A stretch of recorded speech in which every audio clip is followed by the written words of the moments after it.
I will say this. I think people are stupid, right? And because of that, the government sometimes has to step in on certain things. No, you're doing great. Yeah, I mean, way to walk right into that. So episode 7 was entitled Biggest Motorcycle Controversies. I think maybe a sort of a lightning round in this case as well. And you can give us your sort of like gut instinct or opinion on it, Jeremiah. I'm curious. Arguably the hottest of all buttons in the motorcycle world are helmet laws. There are some places in the United States where you don't have to wear a helmet. There's some places where you do. And Spurge and I, when we dug into this, it was sort of interesting what our feelings were. And we ended up on different sides of the fence, I think, on whether or not there should be helmet laws. Now I know you're like you're a little bit of a hoodlum, right? So are you He's like a freedom-loving Floridian. right? God. That's what I meant. Yeah. So So where do you fall on helmet laws? Do you think they're? I mean, I know you're a person who wears a helmet typically. Yeah. But Always. But how do you feel about that topic? Okay. So this is tricky to me. Also, who did you vote for in the last election? I'm just kidding. Yeah, it kind of feels like this. It's like I know. Politically, it's charged. It is. Charged, it's a tough thing to just dive into. But answer to whatever comfort level you have. I will say this. I think people are stupid, right? And because of that, the government sometimes has to step in on certain things.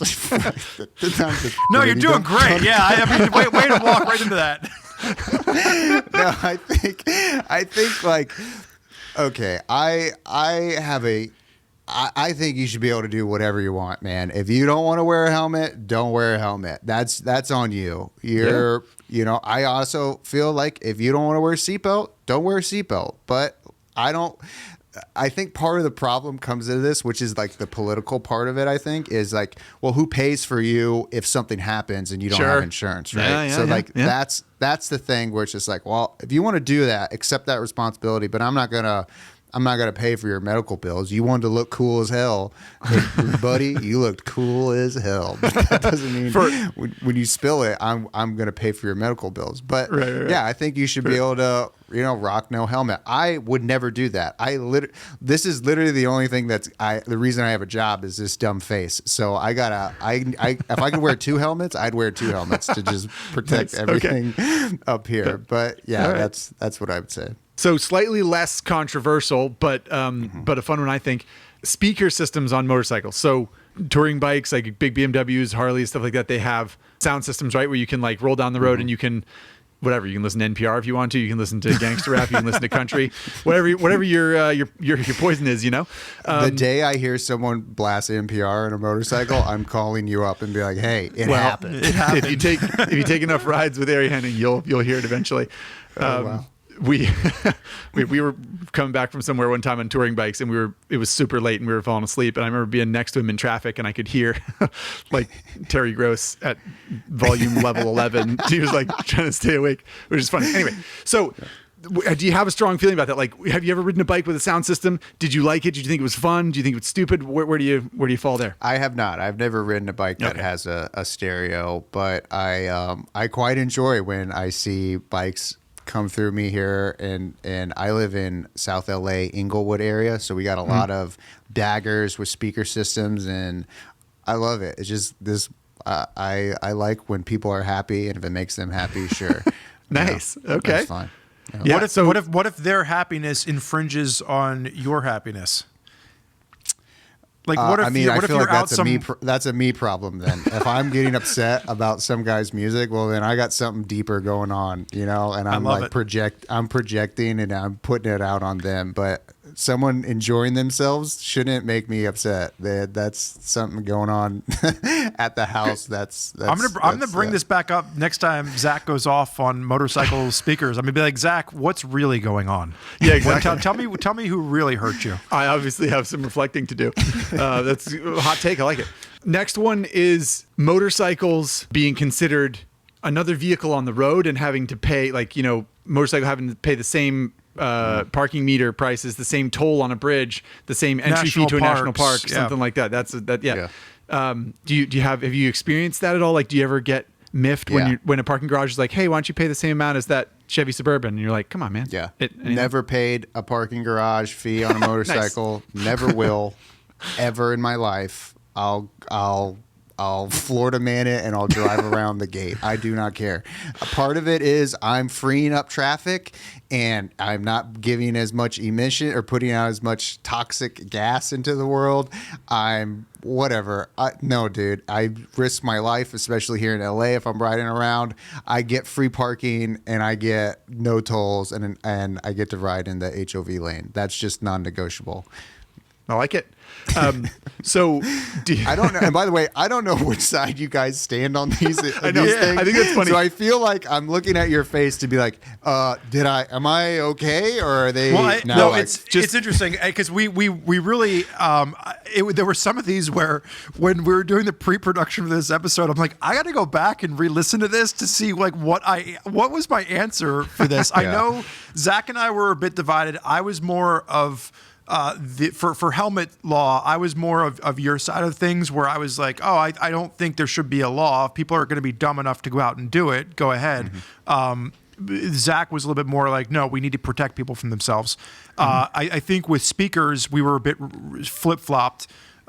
Zach was like, no speakers. And I was like, but if I want to listen to Taylor Swift, and then there was a whole Taylor Swift conversation. I think we both agreed on like national parks and parking and tolls. Like I have two wheels, not four. I weigh, 1,500 to 2,500 pounds less. Let me just have my reduced rates.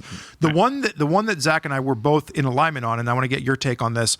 And it kind of falls into, you had mentioned Southern California, Los Angeles, HOV lanes. Lane splitting is a really hot button topic, and it's hot button within the motorcycling world. We've done some articles here because there's a lot of motorcyclists that are like, lane splitting is dangerous. I don't want to do it. It makes everybody look bad because outside of Southern California or outside of California in general, it's technically really not legal in the same way it is in California. So where do you stand on lane splitting in general? Are you for lane splitting? Are you against lane splitting? How do you lane split? Yeah, I do, and I'm for it. Again, it's one of those things. Like if I'm going to take the risk, I should be allowed to. If I'm going to take the, I guess, riskier form of transportation, there's got to be a benefit for that for me. I'm risking getting hit by a car. Let me split lanes so I can get to work 15 minutes faster. Isn't that crazy? You're like, yeah, I'm willing to die as long as I get to work 15 minutes faster. But it's not even necessarily danger, right? Sometimes it's just like comfort. Like when it rains, a motorcyclist gets wet. Ipso facto at the red light, they go to the front of the line. Like that seems like exactly. Pretty basic 100%. logic to me. I've watched plenty of videos online of, guys lane splitting in other parts of the country where it's illegal, and motorists absolutely hate it. So if it was just, I don't know, legalize it everywhere and then people aren't so surprised by it. I will say this. We did a video recently on Donut about the Tango T600, which is the shortest car. It's like smushed this way. It's about as wide as I think a Harley Roadster or some Harley. And I was lane splitting in the car. And let me tell you, people did not like that at all.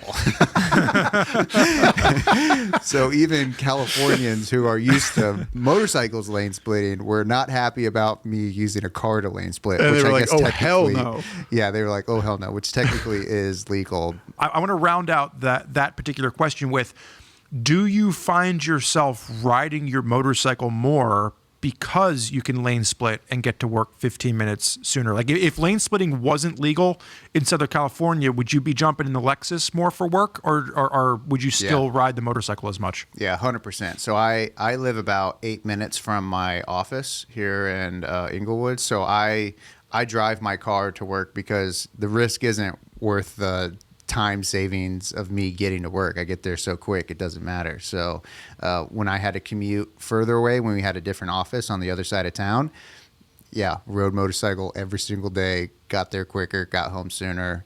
So it's very dependent on, if I didn't have, if lane splitting was illegal, I wouldn't commute in a bike. I just wouldn't do it. So the last piece of this Moto Controversies episode was about tiered licensing. Now, you mentioned earlier, there's some bikes that you've had in your motorcycling career that you're like, yeah, probably a little bit too much for me at the time, that kind of thing. What do you think about that in general? Is that something you would I don't know, support, or like, do you think it's a good idea, or do you think are you back to Florida, freedom loving Florida boy? Like, nah, man, if I want to buy my R1.